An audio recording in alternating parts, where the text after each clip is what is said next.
Senhor Jesus Cristo. Irmãos, que bênção, hein? Pode se sentar? Que bênção. Neste momento, é o terceiro cerimonial de transferência hoje.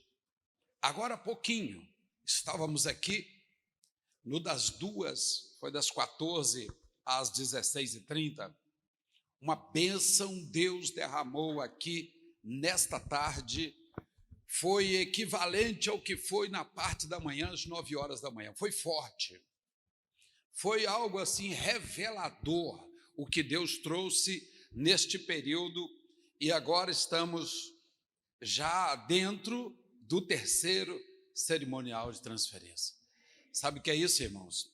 Diante de uma situação dessa que estamos vivendo, isso aqui eu posso afirmar com todas as letras para você, é milagre de Deus. Só um cego espiritual para não ver o que Deus está fazendo em nosso meio diante de um medo que está sendo pregado em toda a nação. Nós estamos no terceiro cerimonial de transferência hoje. Ao Senhor toda a honra e toda a glória. Amém? Pega a sua Bíblia, abra sua Bíblia comigo no Evangelho de São Marcos, capítulo 14. É provável que, em poucas palavras, Deus vai trazer uma revelação ao teu coração, a você que está aqui, a você que está em casa. Deus vai trazer uma revelação da palavra, porque é muito forte quando Deus fala pela revelação, ele alcança corações. Você ouviu agora pastor Marlon dando um pouco do testemunho do que aconteceu. Isso é um dos vários casos que Deus tem entrado com intervenção em favor das orações que têm sido feitas, não só aqui, pelos servos dele, mas nós também temos pedido sempre e temos obtido resposta. Evangelho de São Marcos, capítulo 14. E daqui a 2 dias era a Páscoa, a festa dos pães asmos. E os principais dos sacerdotes e os escribas buscavam como o prenderiam com dolo e o matariam. Mas eles diziam: não faça na festa, para que porventura não se faça alvoroço entre o povo. E estando ele em Betânia, assentado à mesa em casa de Simão, o leproso, veio uma mulher que trazia o vaso de alabastro com unguento de nardo puro, de muito preço, e quebrando o vaso, lhe derramou sobre a cabeça. E alguns houve entre si mesmos uma indignação e disseram: para que se fez esse desperdício de unguento? Porque podia ele ser vendido por mais de 300 dinheiro e dá-lo aos pobres. E bramavam contra ela. Jesus, porém, disse: deixai-a, por que molestais? Ela fez uma boa obra, porque sempre terão os pobres convosco, e podeis fazer quando quiseres, mas a mim nem sempre tereis. Esta fez o que podia, antecipou a ungir o meu corpo para a sepultura. Em verdade eu vos digo que de todas as partes do mundo onde este evangelho for pregado, também o que ela fez será contado para a sua memória. Amém? Então pode sentar, vamos fazer a memória.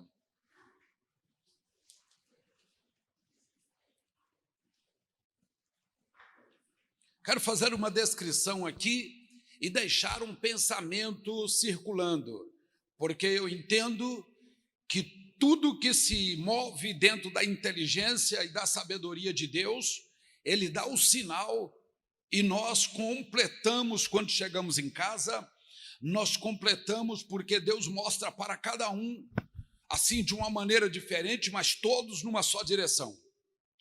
2 dias antes da Páscoa, da festa dos asmos, onde Jesus teria que comparecer, sabendo ele que não só a última semana, mas o último final de semana de vida. Jesus vai à casa de Simão, o leproso, mas já era ex-leproso, claro, né? Onde Jesus chega, ele deixa para trás. Então era o ex-leproso, mas aqui se diz leproso, tudo bem. Jesus chega, faz uma reunião, sem entristecer, sem deixar o rosto cair, sem fazer um grau de despedida, mantendo o nível, mantendo o que ele mesmo ensinou em Mateus capítulo 6, não deixando a ansiedade tomar conta. Jesus ouvindo, vendo eles, alguns pelas profecias ou pelos acontecimentos, o advertia, dizendo: os fariseus, os escribas, os saduceus estão buscando algo contra ti, e na maioria deles nem acreditam que você estaria aqui exatamente nesta Páscoa. Porque eles buscavam motivo para prender Jesus, eles provocaram, para ver se Jesus esboçava alguma coisa mais que pudesse ferir, às vezes, os costumes. A lei, eu não digo que ele veio para cumprir, mas podia ferir alguns dos costumes da época, e eles falavam: tem dolo, se tem dolo podemos prender. Então eles queriam prender com dolos eventuais, porque assim poderia levar ele até a morte e não contaria nem como crime. Mas disseram: não faça no meio da festa, caso ele aparecer, não faça, porque vai dar alvoroço no meio do povo. A Bíblia diz: estando ele em Betânia, grave este nome, eu estou falando da Betânia, 7 quilômetros de Jerusalém, estou falando da cidade de Marta, Maria e Lázaro, e a mesma cidade a qual estava Simão, leproso, a casa que era um ponto de apoio ministerial para todos aqueles que circulavam, ora, Galiléia, Jericó, Jerusalém, parava em Betânia, respirava, se refazia e depois vinha para Jerusalém, porque é cidade muito pequena, então teria que se abrigar em volta. Geralmente era assim, chegava nas cidades pequenas e se abrigava.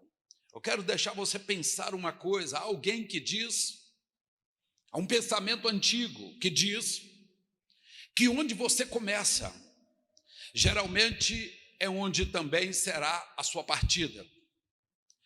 A Bíblia fala que Jesus, sabendo que João havia sido preso, Jesus disse: é chegada a hora, e ele começa a ter sentimentos de iniciar aquilo que nós hoje pregamos como missão.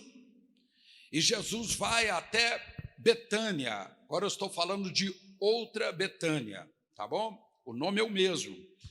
Eu estou falando de Betânia, 16 quilômetros abaixo, em Hebron, abaixo de Hebron, seria Jerusalém em direção ao Egito, vamos para a gente entender. E eu estou falando de uma Betânia onde o rio Jordão, na época, passava com um braço bem forte dentro de Betânia. Hoje ele passa mais dentro de Israel. Quase não se vê água em Betânia mais, mas foi o lugar onde Jesus foi literalmente batizado ali. Então Jesus vai a Betânia, Jordânia, batiza do outro lado com João Batista, e ele começa dali o ministério dele através de Betânia. Jesus, depois de 3 anos e quase meio, Jesus vem para Betânia, mas Betânia bem próximo de Jerusalém, Israel mesmo, terra de Lázaro, para na casa de Simão. Alguém diz que onde se começa, geralmente pelo nome, é mais ou menos aonde se termina também. Não sei, será? Não sei. Elias começou também em Betânia. Elias partiu em Betânia para o Senhor. Vamos entender essa passagem aqui de Jesus indo para Jerusalém, e minutos antes chega uma mulher com um vaso de alabastro cheio de nardo puro, caríssimo, raríssimo, e há alguém que diz que o vaso de alabastro, para ser usado, teriam que quebrar a pedra. Então todo aquele valor concentrado em um nardo, estaria sendo usado de uma só vez, e aquela mulher quebra aquele vaso caríssimo e coloca sobre a cabeça de Jesus e vai descendo o azeite sobre o rosto, sobre a orla da veste. Salmo 133. Quão bom e quão suave é que os irmãos vivam em comunhão. É como óleo precioso que desce sobre a cabeça, sobre a barba e sobre as orlas das vestes de Arão. Ali o Senhor ordena a bênção, também como orvalho de Hermon que desce sobre o monte. Ali o Senhor ordenará a bênção. E quando ela derrama o azeite todinho, na mesma hora Judas, Lucas já coloca que Judas era um dos homens mais fiéis que tinha no ministério de Jesus. Ele era, como se diz os romanos, um apóstolo entre os 12, com qualificação especial entre os 11. Ele era o melhor, ele era aquele de maior confiança. Numa análise sendo feita hoje por profissionais, ainda pelas atitudes dele, consegue comparar e destacar ele como o melhor. Mas, naquele momento, duas coisas aconteceram, pastores. Jesus observou o que aconteceu e Satanás também observou o que aconteceu. Por quê? Porque Judas, na mesma hora, disse: que é isso? Gastando um dinheiro desse, um vaso desse vale mais de 300 dinheiro, ele não sabia nem falar se era denário, se era sés ou outro, vale mais de 300 dinheiro. Poderíamos pegar esse dinheiro e dar para os pobres.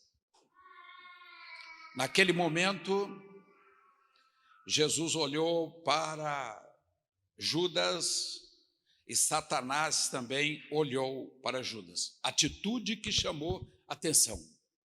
Porque Jesus, naquele momento, já olhou e falou: ele é vulnerável à questão financeira. Se alguém oferecer para ele alguma coisa a mais, ele se vende. E Satanás teve a certeza, quando viu Judas falar sobre o valor e se colocar na frente nesta condição, Satanás falou: é ele o homem a quem eu vou investir sobre ele, e eu vou conseguir tudo o que eu quero através dele, porque ele é fraco nesta área. Se eu mostrar dinheiro para ele, ele vem gateando para poder pegar. É como a isca. Quer pegar uma pessoa fraudulenta, é só você deixar uma isca, que você pode deixar como um rato, e vai atrás daquele dinheiro com toda certeza, e ali se pega. Vamos falar de um pouco que isso poderia ser uma inteligência satânica. Saíram dali os 7 quilômetros. Antes de sair, Jesus olhou e falou: gente, pobre vai ter agora, vai ter daqui 10 anos, daqui a 1000 anos, daqui a 2000 anos, só vai mudar a cara, mas vai ter pobre para vocês fazer a obra a hora que vocês quiserem, mas vocês não terão por todo o tempo. E vamos embora. E Jesus vai para Jerusalém. A história agora fica mais fácil, porque você já imaginou você saber que você vai morrer amanhã? O que é que você faria hoje? Não sei. Jesus sabia. Ele não perdeu de maneira nenhuma o equilíbrio. Ele não deixou que o mal do ser humano viesse se transbordar de maneira nenhuma. O mal chamado ansiedade ficou quieto. Mas Jesus falou: vamos para lá. Estava falando hoje aqui, meio de semana, liguei para um senhor, ou melhor, recebi uma ligação da esposa de um senhor por nome Alexandre, que no bairro Pompeia de Belo Horizonte. Pastor, você lembra? Lembro como é que ele era fortão? Lembro. Está um pouco mais magro. Falei: que bom, barriga também, né, tem que tirar de vez em quando. Aí eu olhei, fiz uma brincadeira, falou: pastor, ele está no hospital muito ruim, você faz oração para ele? Faço, cedinho, 7 e pouquinho da manhã, faço a oração, faço. Coloca no ouvido dele o telefone: está aí, meu irmão? Estou aqui, pastor. Peguei, fiz uma oração forte, abençoei, fiz uma oração grande, abençoei, forte, e falei: tudo bem, à noite eu ligo para a senhora. Tá bom. Fui trabalhar. Depois do trabalho, chegando em casa, 7, 19, 19h30 mais ou menos, falei: deixa eu dar um toque. Alô, tudo bem, minha irmã? Eu notei que já está sepultado, em outras palavras, chegou primeiro do que nós. Pronto. Jesus sabia que ele estava indo. As palavras do profeta Isaías, no capítulo 53, versículos 5 e 6, quando ele diz: como ovelha muda perante os seus tosqueadores, ele não abriu a sua boca. Quer dizer, foi levado perante os seus tosqueadores e não abriu sua boca. Porque o castigo que nos traz a paz estava sobre ele, e pelas suas pisaduras nós fomos sarados. Então Jesus vai diminuindo os 7 quilômetros até chegar a Jerusalém. Chegou em Jerusalém sabendo que era o último dia. Prepara uma Páscoa, tranquilo, sentado. Vamos entender aqui que hoje nós temos um privilégio de ter uma mesa, uma altura de 80 centímetros, 90. Mas lá não se usa isso, é no chão. Todo mundo se senta ao chão. Vou trazer uma revelação no texto para você. Todo mundo se senta ao chão. Uma bandeja circular assim no meio, uma bandeja, e ali dentro daquela bandeja tem a Páscoa. Toda a comida da noite de quem vai participar e já se colocou sentado ali, está na bandeja. Há muitos lugares do Oriente Médio que até hoje se faz assim: você senta ao chão e a bandeja está no chão, e ali você pega com a mão e vai comendo. Mas na Páscoa antiga havia um rito, isso que eu quero dizer. Não era um ritual, mas havia uma forma de revelação de como comer a Páscoa. Então, a Páscoa foi colocada ali, Jesus tirou uns elementos, e a Bíblia diz: enquanto ele comia, enquanto Jesus comia o que, pastor? Hortelã, alecrim, agrião, espinafre, salsa, grãos, semente, era isso. Era a entrada da Páscoa. Ficava as hortaliças, então você pegava assim com um punhadinho assim, pegava um pouquinho, na boca comia um pouquinho. Jesus tomou o pão. Tendo dado graça, partiu e disse: isto aqui é o meu corpo que é partido por vocês. E eles ficaram olhando e Jesus falou: e hoje um de vocês há de me trair. Parou. Parece que não havia ar para respirar, porque o momento sagrado circulou entre os 12 e até o próprio Judas. Senhor, por acaso sou eu? Senhor, até o próprio Judas. Senhor, por acaso sou eu? E outro dizia: Senhor, sou eu. Aí Jesus faz a revelação: aquele que mete a mão comigo no prato, este há de me trair. Então Jesus, do lado que ele estava da mesa, provavelmente ele começaria a comer. E não é normal que alguém do mesmo lado coloque a mão junto no prato. Geralmente é um daqui, é um de lá, é um daqui, mais um daqui, outro de lá, outro daqui. E sempre tem duas mãos realmente. Um pega, a bandeja é grande, um pega daqui, outro pega de lá. É como se estivesse fazendo linhas, desenhando. Era um código entre eles. E Jesus falou: eu vou colocar a mão, alguém de vocês também vai colocar as mãos no prato. Pode ser na primeira colocada ou na última. Talvez ele diria assim: mas aquele que põe a mão junto comigo no prato, é este que vai me trair. É claro que no momento eles não iam calcular quem começaria, quem ia ser o próximo, quem ia ser na lista. Mas Jesus provavelmente iniciou comendo ali, e imediatamente do lado de lá veio uma mão, exatamente a mão de Judas, e Jesus pega o bocado, molha o bocado, geralmente com uma pasta de grão de bico, talvez, mexe assim e coloca na boca de Judas. Irmãos, isso é muito sério, sim ou não? Jesus pega o pão, molha e põe na boquinha do Judas: come, filho. Na mente, fazendo ligação até ele: eu sei que é você que dentro de menos de uma hora você vai me trair, você vai me vender por um punhado de dinheiro. É só nós pensarmos isso um pouquinho e entendemos que o Judas era o melhor, ele era o tesoureiro do grupo, era aquele que esboçava a maior natureza. Ele era um cara livre, tranquilo. Provavelmente não era, porque tem muitas cidades com o mesmo nome, muita cidade. Iscariote, Judas Iscariote, Judas da cidade de Quiriote. Quiriote é perto de Hebrom, é caminho de Elate, quase chegando na divisa com o Egito. Não seria uma cidade do Egito, mas seria próximo ao Egito, passando por Elate, pelo sul de Israel. Então, o que nós vimos ali? Desta maneira, ele chega e encosta a mão na mão de Jesus. Que choque não deve ter sido.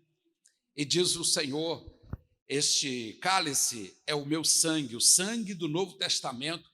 Fazei isso todas as vezes que fizerdes, em memória de mim. E naquele momento, diz o texto assim: tendo eles então cantado um hino, foram para o Monte das Oliveiras em oração. A coisa aconteceu como? Ele sai de Sião, termina o cerimonial, Jesus passa na transferência autoridade para eles, e Jesus sai de Sião, 500 metros caminhando por cima, chega ao Monte das Oliveiras, desce o Monte das Oliveiras ao jardim do Getsêmani, faz aquele período de oração noturno. Os apóstolos, os 12, começam a dormir naquele momento. Jesus os adverte por 3 vezes, mas saindo do Getsêmani para o outro lado, os guardas chegam perto de Jesus, porque quando Jesus colocou o bocado na boca de Judas, Judas saiu da mesa. Alguém pergunta: pastor, ele foi para o canto pedir um socorro, uma misericórdia, alguma coisa assim? Não, ele foi lá contratar a traição com o soldado. Quanto vai pagar? Talvez que ele oferecesse 100, mas quando a pessoa está no aperto e a última coisa: olha, eu pago 30. Tá bom, 30, me dá 30. E aquele a quem eu beijar, este é o Cristo. Desse jeitinho que aconteceu, ele poderia ter pegado aquele dinheiro, pensado, repensado e se jogado aos pés de Jesus e falado: Senhor, eu pequei, ó Deus, eu quis comprar um sítio, eu queria comprar uma terra e por isso eu cometi esse erro, Senhor, eu fiz isso, mas me perdoa. Com toda certeza, Jesus, da mesma forma que ele faz hoje, ele faria lá, porque ele é o mesmo ontem. Hebreus 13:8 fala isso: o mesmo ontem, o mesmo hoje, o mesmo eternamente. Ele teria dado perdão, mas ele preferiu vender Jesus por 30 moedas. Irmãos, é claro que o soldado não chegou nos 12 e falou assim: alguém quer vender ele? Porque eu não sei quem é ele, está escuro, está à noite, todos vestem igual, estão todos com frio, coberto, como eu vou saber que é ele? Claro que não foi assim. Quando Satanás viu que ele era vulnerável a dinheiro, falou: é fácil, ele está na região, vamos começar a dar sinais de dinheiro para ele, e ele virá como um rato atrás de nós. Então, irmãos, certa feita Jesus diz em Mateus 10, versículo 16: eis que eu vos envio como ovelha no meio de lobos. Sê, pois, prudente como a serpente, e seja simples como a pomba. Jesus estava falando sobre a prudência. Há alguém que diz no mundo animal que as serpentes são a espécie que mais vive o tempo todo e morre de velhice. Pastor, achei uma e matei, achei outra e matei, mas também mata boi, mata vaca, mata galinha. Mas na vida natural da selva, é o que vive mais tempo, vive até acabar os dias e morreu velho ali. Por quê? Jesus falou: seja prudente como a serpente, porque na prudência nós alargamos o nosso campo, na prudência nós fazemos caminhar com um tempo maior. Nós temos aí diante de Deus esse conservar, pastor, mas Jesus não foi mal pegando uma ovelha e enviando no meio de lobos? Olhe para mim um pouquinho. Se você pegar um lobo e colocar no meio de um aprisco de ovelha, o lobo vai correr. Sabe por quê? Esses animais ferozes assim que vivem na selva, geralmente eles têm o quê? Se eles veem algo que é maior do que eles perdem a ação de ataque. É por isso que lá no Amazonas, quando você entra no meio, você vê placa: se encontrar uma onça, faz isso, Pega um galho, alguma coisa, levanta, para que ela entenda que você é maior, então ela acaba não te atacando. Um lobo no meio de ovelhas não vai acontecer nada, porque está todas junto, as lãs tudo junto, ele, na cabeça dele, eu falo, é uma ovelha gigante, é um monstro, é um bicho maior, então ele não ataca. Mas se uma sair, ele estraçalha. Só você ver vídeos de lobo atacando animais mais dóceis, ele estraçalha aquele animal. E agora Jesus fala ao contrário: eis que eu envio você como ovelha no meio dos lobos. É diferente, não é só um lobo, são muitos lobos que querem abrir, tirar a sua carne, que querem realmente fazer. Jesus faz esta comparação: eis que eu vos envio como ovelha no meio de lobos, mas se prudente como a serpente e seja simples como a pomba. Você pode prolongar os seus dias de vida e você pode prolongar mais aquilo que você estiver fazendo. Jesus, naquele momento, sai para o Monte das Oliveiras, sabendo que os dias dele, que o tempo dele havia chegado. Mas hoje nós estamos aqui comemorando a parte boa. Jesus, naquele momento, tomou o pão e falou: estão vendo esse pão asmo, esse pão que não tem fermento, este pão que foi preparado para um jantar cerimonial, que foi preparado para uma Páscoa. Eu estou aqui não quebrando a Páscoa, mas estou aqui fundamentando, porque nós temos aqui mais de 4 passagens e evangelhos e cartas fundamentando o cerimonial de transferência que eu estou repassando para vocês, toda a autoridade de me representar aqui, porque eu estou indo. E naquele momento fica para quem? Para a igreja. Hoje a igreja passou 2000 anos. Nós somos o quê? Igreja. E contra a igreja não adianta, irmãos. Estamos vivendo dias onde Satanás, com as suas figuras democráticas, tem tentado tudo que você pensar, não só no Brasil, mas em boa parte do mundo, contra aqueles que se diz cristão. De uma forma ou outra eu tenho que os parar, porque o cristão sozinho não vale nada, mas o cristão, quando dá a mão mais um e chama mais um, como você ouviu aqui o testemunho do pastor Marlon, quando faz uma corrente de fé, não tem espírito, não tem dificuldade, não tem demônios que possa suportar a oração. Eu disse outro dia e repito, é muito mais do que o disparar de uma metralhadora israelense contra um alvo.